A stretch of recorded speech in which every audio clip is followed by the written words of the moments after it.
호렙산에 이른 엘리야. 호렙산 하면 하나님이 이스라엘 백성들을 이집트의 노예 생활에서 해방시키려고 부르시고 만나주신 모세가 생각이 나죠. 출애굽기 33장 20절에서 23절 또 이르시되 내가 내 얼굴을 보지 못하리니 나를 보고 살 자가 없음이니라. 야훼께서 또 이르시기를 보라 내 곁에 한 장소가 있으니 너는 그 반석 위에 서라. 내 영광이 지나갈 때에 내가 너를 반석 틈에 두고 내가 지나도록 내 손으로 너를 덮었다가 손을 거두리니 내가 내 등을 볼 것이요 얼굴은 보지 못하리라. 하나님을 보면 살 자가 없다는데 요즘 성부 하나님을 직접 봤다고 하는 사람들 조심하세요. 모세도 엘리야도 하나님을 느끼기만 하지 볼 수는 없대요. 네, 이 산에서 엘리야도 하나님께 또 다른 소명을 받습니다. 엘리야야 너가 어찌하여 여기 있느냐 하시는 하나님의 물음에 열왕기상 19장 10절 그가 대답하되 내가 만군의 하나님 야훼께 열심히 유별하오니 이는 이스라엘 자손이 주의 언약을 버리고 주의 제단을 헐며 칼로 주의 선지자들을 죽였음이오며 오직 나만 남았거늘 그들이 내 생명을 찾아 빼앗으려 하나이다. 엘리야가 얼마나 가슴에 사무치고 맺혔는지 한이 설했는지 똑같은 대답을 토시 하나 틀리지 않고 14절에도 또 말합니다. 하나님을 이렇게 열심히 섬겼는데 자칭 이스라엘인 이세벨이 누굽니까?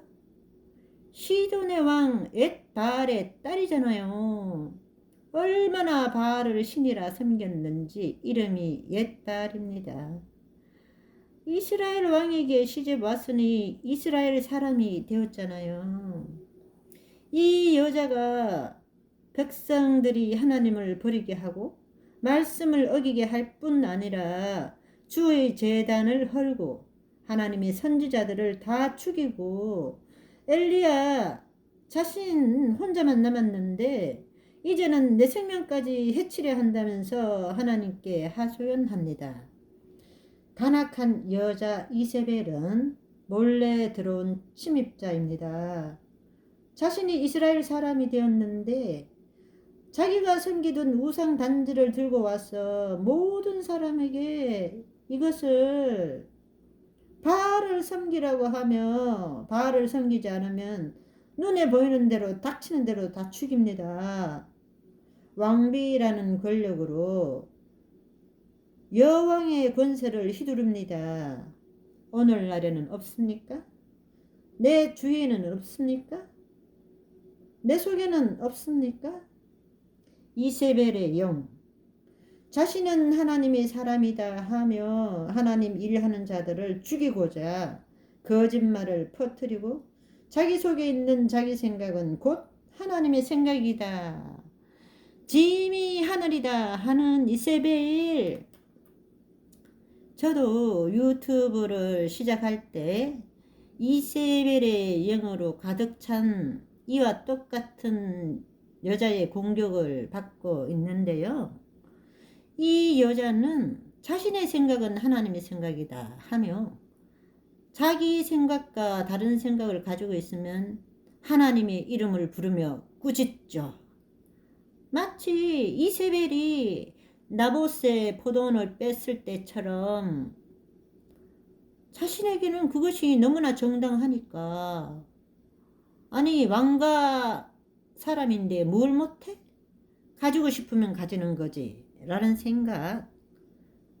나봇에게 하나님과 왕을 저주했다 하며 있지도 않는 말을 지어내서 모함하고 누명을 씌우며 돌로 쳐 죽이라 하니 주변의 무리들이 다 돌로 쳐 죽였잖아요.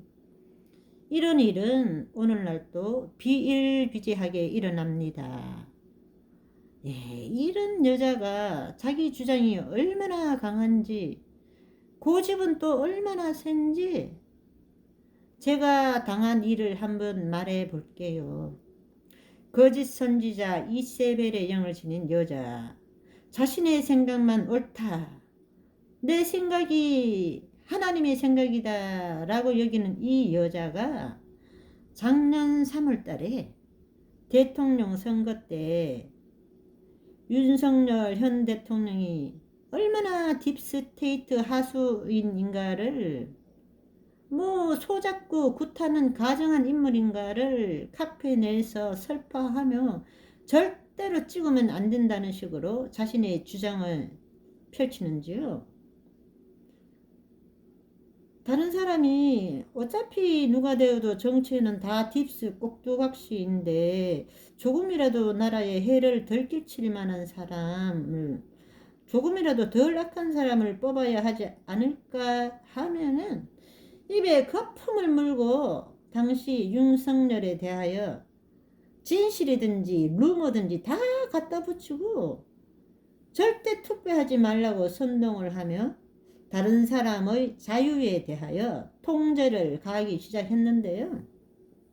저 같은 경우는 윤석열이 대통령이 되면 우리 믿는 자들이 어느 정도 종교의 자유를 좀 덜 억압받지 않을까 하며 그래도 좀 느슨하게 좀 천천히 그들의 어둠의 세력들의 일이 진행될 것이니까 자유민주주의에 입각한 사람을 우선 뽑아야지 싶어서 어느 날 윤석열 세례명이라는 게시글에다가 제가 댓글을 달았어요. 투표는 반드시 해야 된다. 투표하지 않는 것은 최고조 악질에게 내 소중한 한 표를 행사하는 거나 다름이 없다 보는데요. 이렇게 댓글을 달았어요. 그런데 그 댓글을 누가 삭제했더라고요. 그래서 설마 하면서 당시 카페장님께 제가 카톡을 보냈어요. 혹시 내 댓글 삭제하셨나요? 이렇게 물어봤더니 네, 제가 했습니다. 그러는 거예요. 그러면서 사람마다 생각이 다 다르고 자신도 또 모르게 남에게 상처를 줄 수가 있다.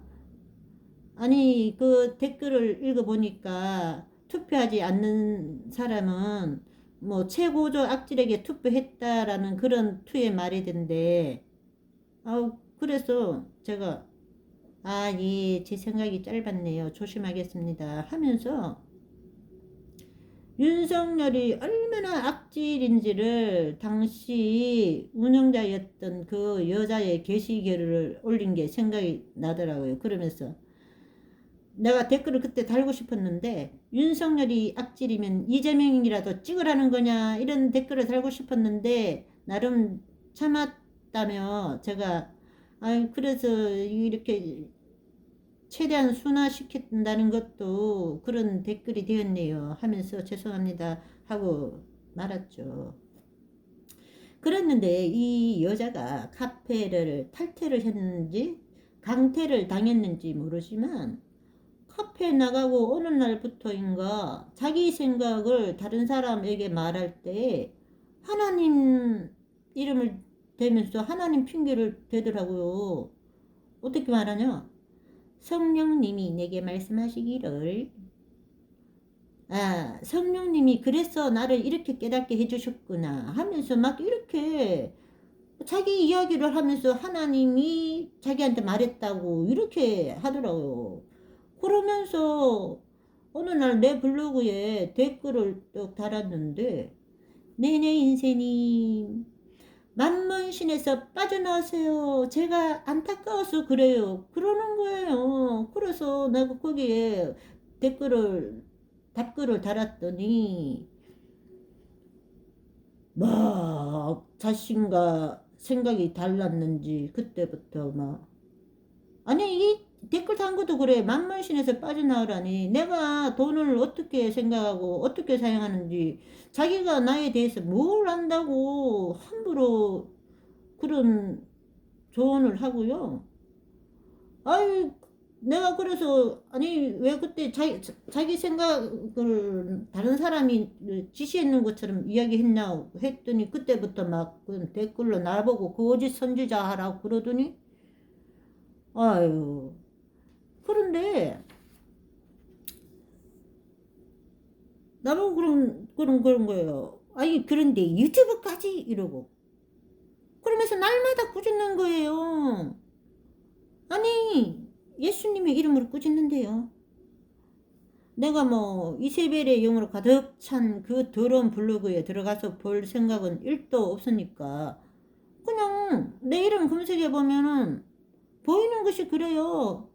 예수의 이름으로 꾸짖는데요, 나를. 뭐 나야 뭐 보이는 것만 이야기하는 거니까. 아이, 가만 보니까 이 여자는 하나님의 말씀은 전하지도 않고 자기의 생각만 전하는데, 그게 뭐냐? 저기 카페는 가짜다. 어떤 저 사람 말은 거짓이다. 뭐 저 여자 하는 말은 성경에서 빗나갔다. 뭐는 무엇이 잘못됐다. 아니, 이런 것만 전한다니까요. 참.